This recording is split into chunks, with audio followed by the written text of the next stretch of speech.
So I told you guys I'd keep you up to date if indeed we do have things starting to transpire that could affect prices around game systems, but also games themselves. And this wasn't something I actually thought about much until I started seeing this come up, and I was like, oh, okay, that could actually be a bit of a problem, because not only would it affect pricing, but the easy way out might end up accelerating the extinction of physical games, and that's where things get a bit dicey here, and I wanted to go over that here today. So if you guys enjoy this video, make sure you hit that like button and subscribe if you're new. Now, you know this is serious because this is clearly something that is tied into the political spectrum, which is has a whole thing on its own, right? Just going online and seeing that go back and forth, and it seems like it just sucks up your entire life for a lot of people. But in this case, it's impossible to ignore because it's starting to affect pricing and other things in games, or at least it has the potential to seriously affect this and even kind of the overall structure of distribution and releases for some of these different games. Now, again, we've talked about the idea of game hardware being affected because you have to source the parts, it's got to be manufactured, and then it's got to be shipped in from different countries. And the way things are going with these tariffs, I said before, no one really knows how it's going to affect things. And guess what? We still don't really know how it's going to affect things necessarily, and it's not because of, say, the math or which countries could have these tariffs placed on them. It's more so about it constantly changing. It's a very fluid situation where it's every other day it's changing. So originally it was thought that, okay, there were going to be tariffs on Mexico, like 25%. And then it's like, oh, there'll be an exemption for automakers because that would have spiked prices. And now it's like, oh yeah, there's just a 1 month exemption in general. So, okay, at this point in time, that happened 2 days ago. At this point in time, doesn't seem like it's going to happen in the next 30 days. Although after that's up, I guess then we could see 25% tariffs in place here for Mexico. And the thing that's so interesting about Mexico specifically is that would affect disc-based games. So, like, of course you have to have the games themselves created. They're pressed, there's different plants that'll do this, and one of the largest ones was specifically now that would be technically supplying North America is in Mexico. So now people are putting two and two together and they're like, hold on, how would that work exactly for big publishers that want to release a game physically and digitally?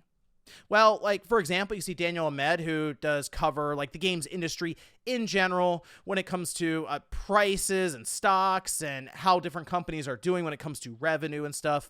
In this case, though, he says that 20% of China tariff impacts video game consoles, smartphones, GPUs, laptops, which I think we all understand. A lot of stuff manufactured in China when it comes to consumer electronics and goods, or our phones being a big one, clearly. But video game consoles, GPUs, laptops, while not as, like, nothing's as big as smartphones. Like, everybody has a phone. Not everyone has a high-priced GPU, a laptop, or a game console. But, like, you kind of get the idea of, yeah, there's a lot that would be affected just by those tariffs on China. But then 25% tariff on Mexico impacts physical video games because that's where they're made for the most part. There are other plants around the world that they could source, but for when it comes to distribution, you'd want to look towards Mexico for North America.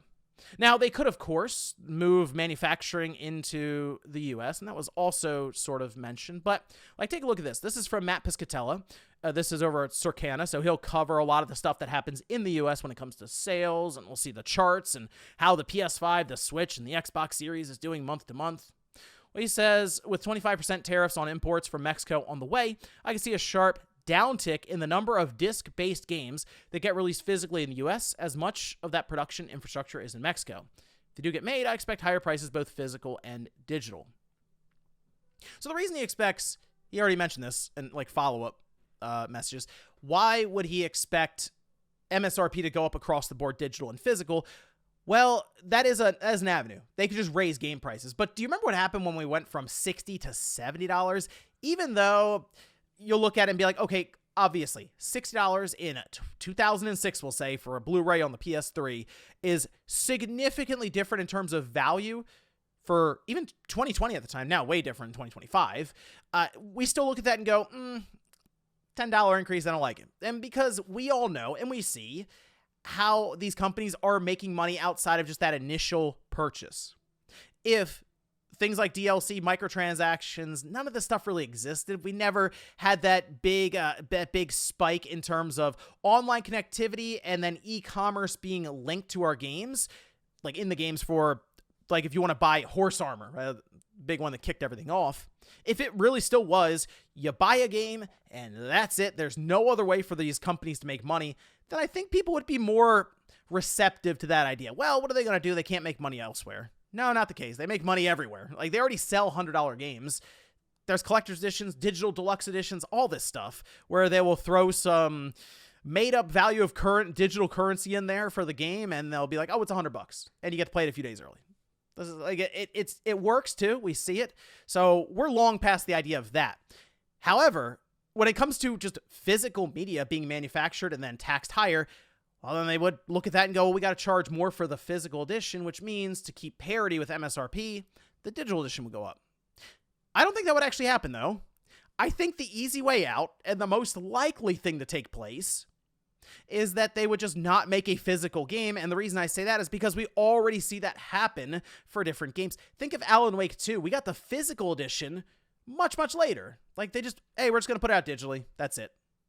And in some cases, it's probably less headache. And based on what we've seen from Ubisoft, for example, where they told us, hey, we get 70% of the game if we sell it digitally. If we go through the process of having to manufacture the disc, package it, all the logistics of getting it to the stores, it's then 55% take home for us. Because remember, 30% comes off the top to the platform holder, right? So, okay, then it's going to be, we're going to spending, another 15% getting all that done. So if that's the case, and now you got to tack on more because there's a tariff tax, well, then we're just not going to do it because digital is already taking over enough to where physical doesn't even feel like it's as worth it. Back with the Xbox 360 and the PS3 days, even in the late era of that, 2012, right? 2013, you could distribute digitally, of course, but there were still, I'd say, majority people buying physical discs. Not really anymore. So that's why I look at this and I see it as, whoa, that would become a problem for physical games because it would get to this point where you get comfortable with it. You get used to it. Because as much as people want to say physical media that's the way, that you got to get that.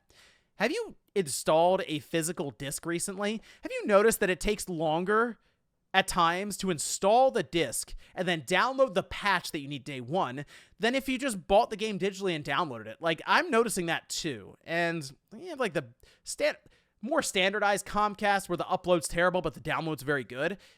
It's like I'm up and running faster with a 100 gigabyte game, downloading it as opposed to installing it from the disc and then downloading the patch.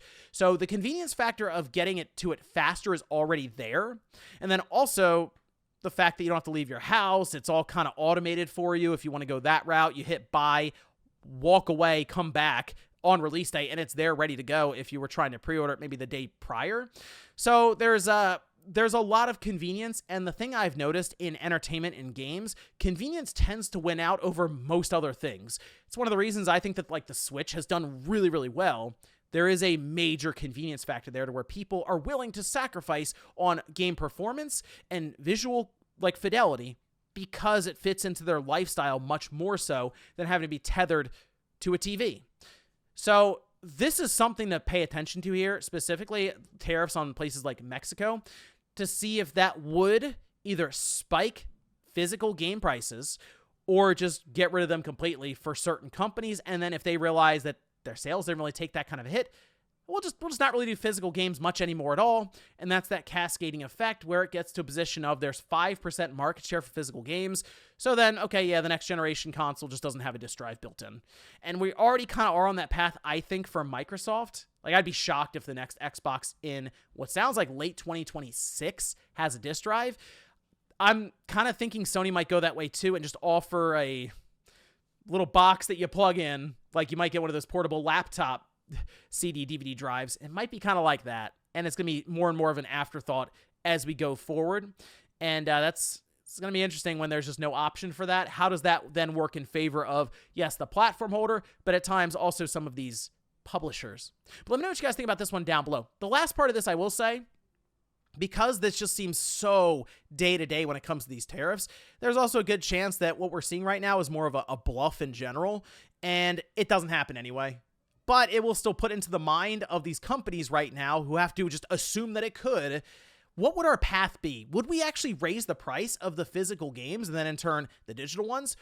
Or would we just do away with physical in general? That's the thing I'd be curious what their decision would be, because I think that'd be very, very telling on how valuable they find these physical games anymore. Thanks guys for watching, and I'll see you next time.